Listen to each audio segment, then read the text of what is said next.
Assalamualaikum warahmatullahi wabarakatuh. Perkenalkan, nama saya Audia Azhar Rusmadi Putri dengan NIM 2303903501075 dari kelas Manajemen E. Tujuannya saya membuat video ini untuk memenuhi final mata kuliah Manajemen Keuangan. Saya akan memaparkan materi bab 4 tentang analisis laporan keuangan. Pengertian laporan keuangan. Laporan keuangan adalah alat penting untuk memahami kinerja perusahaan dalam suatu periode. Sebelum melakukan analisis, penting untuk memahami berbagai aspek-aspek laporan keuangan, termasuk pengertian, jenis, komponen, tujuan, dan sifatnya. Laporan keuangan adalah kewajiban setiap perusahaan dan harus dibuat serta dilaporkan secara periodik. Tujuan laporan keuangan yang pertama, menunjukkan kondisi keuangan perusahaan pada saat tertentu atau neraca, atau dalam suatu periode tertentu, atau disebut laporan laba rugi. Yang kedua, mengidentifikasi kekuatan dan kelemahan perusahaan melalui analisis. Yang ketiga, membantu perusahaan menentukan langkah-langkah strategis ke depan berdasarkan kondisi terkini. Yang keempat, memanfaatkan peluang dan menghadapi atau menghindari ancaman potensial. Selanjutnya, jenis laporan keuangan. Yang pertama, neraca, yaitu menunjukkan posisi keuangan perusahaan pada tanggal tertentu. Yang kedua, laporan laba rugi, menunjukkan hasil operasi perusahaan selama periode tertentu. Yang ketiga, laporan perubahan modal, yaitu menggambarkan perubahan ekuitas selama periode tertentu. Yang keempat, catatan atas laporan keuangan, menyediakan penjelasan tambahan mengenai pos-pos dalam laporan keuangan. Yang kelima, laporan arus kas,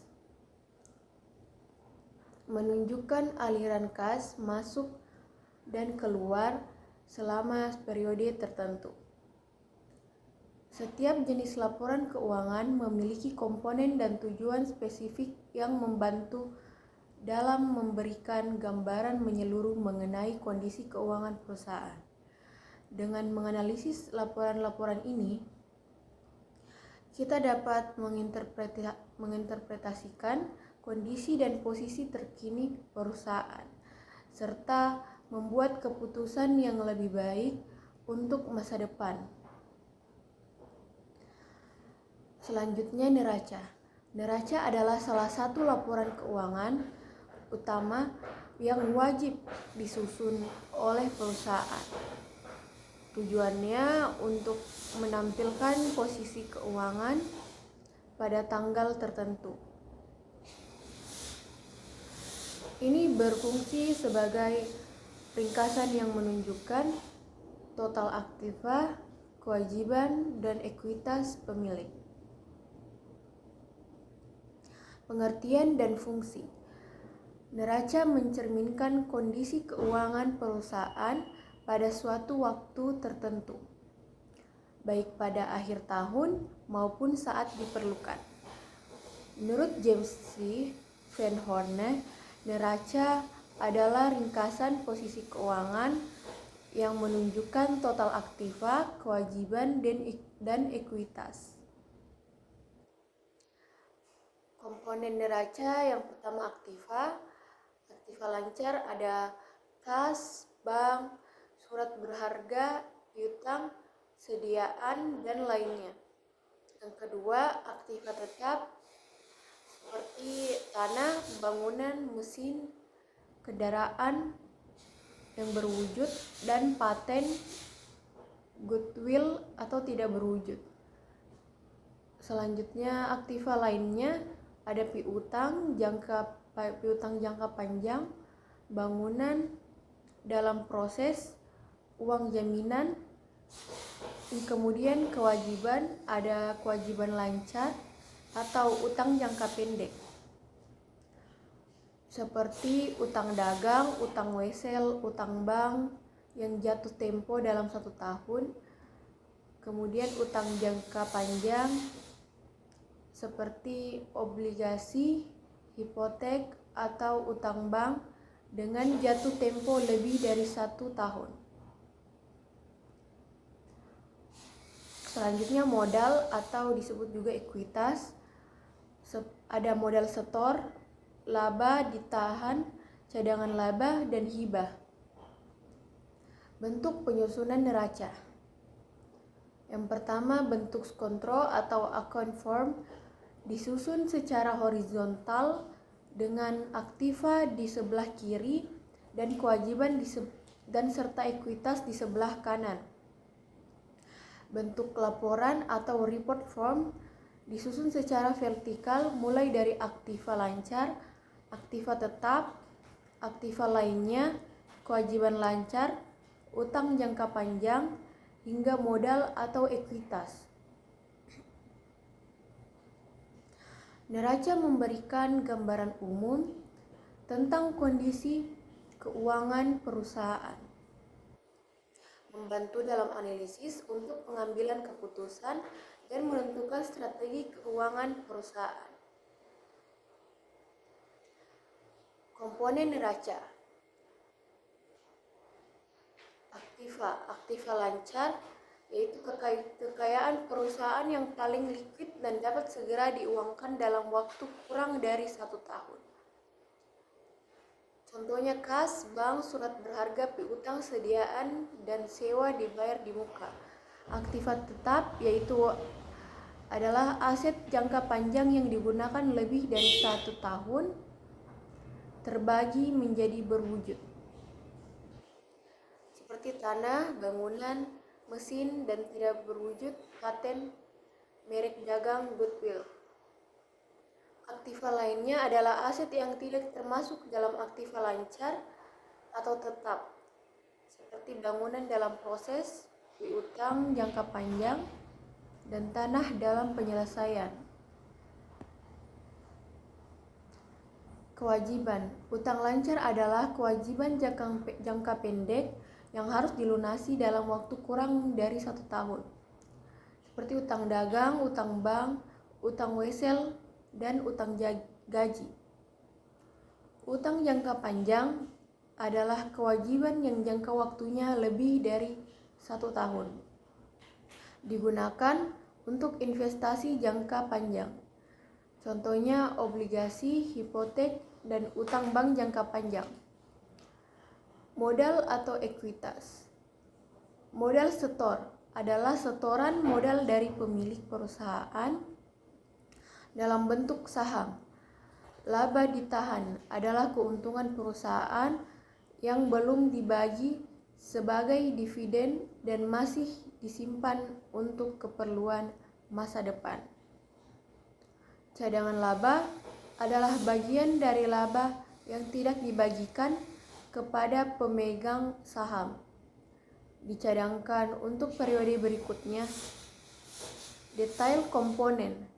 Kas, uang tunai yang dimiliki perusahaan, sangat liquid dan digunakan untuk pembayaran segera. Bank, uang disimpan dalam rekening giro atau tabungan, menguntungkan karena mendapatkan bunga dan lebih aman. Surat-surat berharga, investasi jangka pendek yang dapat diperjualbelikan atau dijaminkan seperti sertifikat, deposito, saham, dan obligasi. Piutang tagihan Piutang, tagihan kepada pihak lain dari penjualan kredit, terdiri dari piutang dagang dan wesel tagih. Sediaan, barang disimpan untuk produksi atau penjualan, berupa barang dagangan atau bahan baku dalam proses. Biaya dibayar di muka.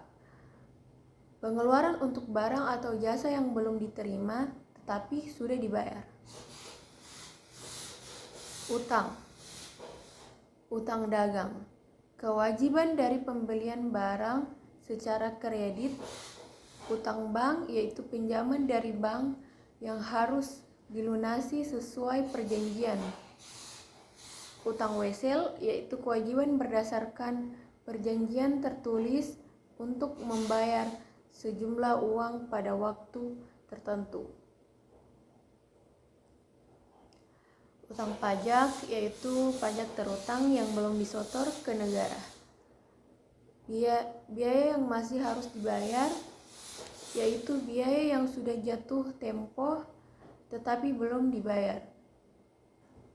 Penghasilan diterima di muka adalah uang diterima sebelum barang atau jasa diberikan. Utang jangka panjang adalah pinjaman jangka panjang lebih dari 1 tahun seperti obligasi dan hipotek. Neraca memberikan gambaran menyeluruh tentang posisi keuangan perusahaan, membantu dalam analisis dan pengambilan keputusan strategis. Selanjutnya, laporan laba rugi. Definisi dan fungsi. Laporan laba rugi adalah jenis laporan keuangan yang memberikan informasi tentang pendapatan dan biaya perusahaan dalam suatu periode tertentu, serta menunjukkan laba atau rugi yang diperoleh. Berbeda dengan neraca yang melaporkan informasi tentang kekayaan, utang, dan modal, laporan laba rugi fokus pada hasil usaha perusahaan. Komponen laporan laba rugi. Yang pertama, pendapatan. Pendapatan usaha pokok atau utama perusahaan. Pendapatan dari luar usaha pokok atau sampingan. Yang kedua, biaya. Biaya dari usaha pokok atau utama perusahaan. Biaya dari luar usaha pokok atau sampingan.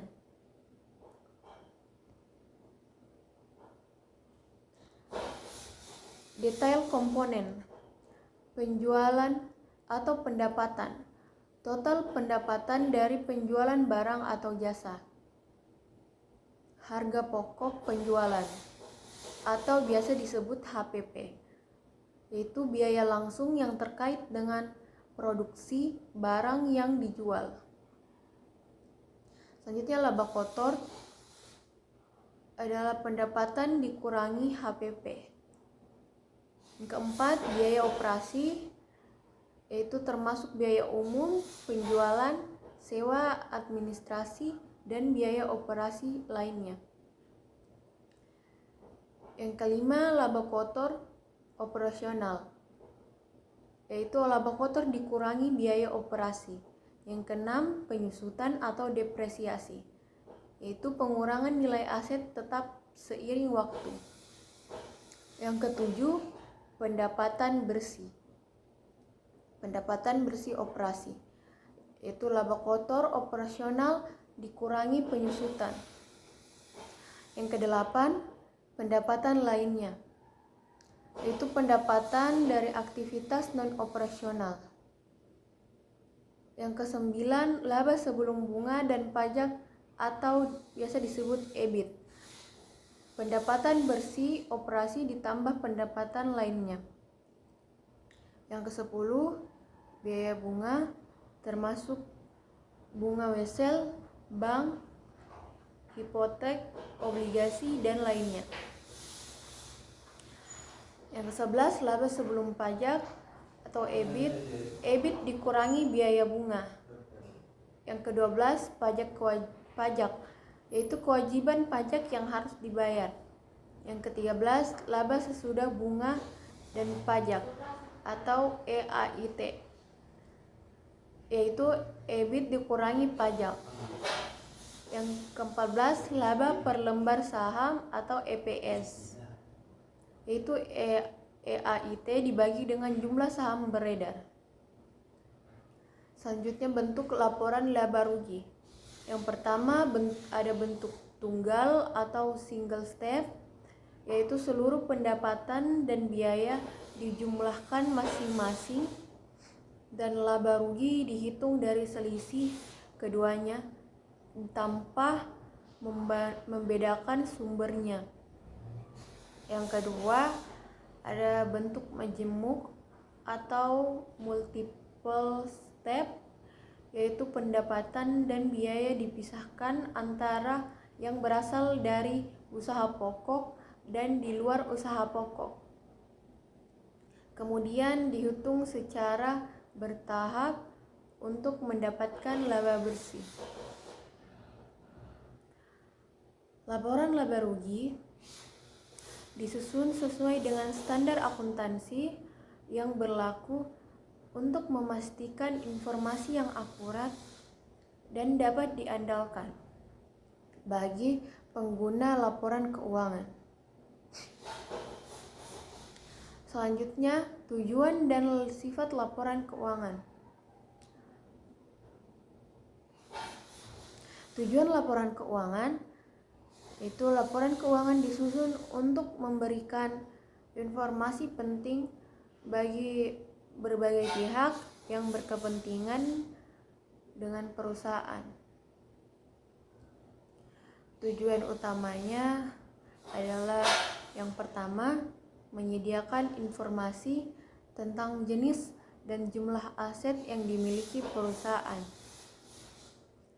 Yang kedua, menyajikan informasi tentang jenis dan jumlah kewajiban dan modal perusahaan. Yang ketiga, menginformasikan jenis dan jumlah pendapatan dalam suatu periode. Yang keempat, menampilkan jumlah dan jenis biaya yang dikeluarkan perusahaan dalam periode tertentu. Yang kelima, menjelaskan perubahan yang terjadi pada aset, kewajiban, dan modal perusahaan. Yang keenam, mengevaluasi kinerja manajemen dalam suatu periode. Selanjutnya yang ketujuh, memberikan catatan atas laporan keuangan. Yang kedelapan, menyampaikan informasi keuangan lainnya yang relevan. Sifat laporan keuangan, yaitu laporan keuangan memiliki sifat-sifat tertentu yang harus diikuti dalam penyusunannya. Yang pertama, bersifat historis, yaitu data yang digunakan adalah dari masa lalu, mencerminkan fakta yang telah dicatat, prinsip-prinsip akuntansi yang diterima, dan pendapat pribadi manajemen. Yang kedua, bersifat menyeluruh, yaitu laporan disusun selengkap mungkin sesuai standar yang berlaku untuk memberikan gambaran lengkap tentang kondisi keuangan perusahaan. Komponen historis. Pertama, fakta yang telah dicatat atau data diambil dari catatan akuntansi masa lalu. Yang kedua, prinsip akuntansi, yaitu mengikuti prosedur standar akuntansi untuk keseragaman dan kemudahan pemeriksaan. Yang ketiga, pendapat pribadi, yaitu penilaian dan taksiran yang dibuat berdasarkan pengalaman dan judgement manajemen. Contoh prinsip dan kebiasaan akuntansi, yaitu menganggap perusahaan akan beroperasi terus-menerus. Yang kedua, stabilitas daya beli uang dalam pencatatan transaksi.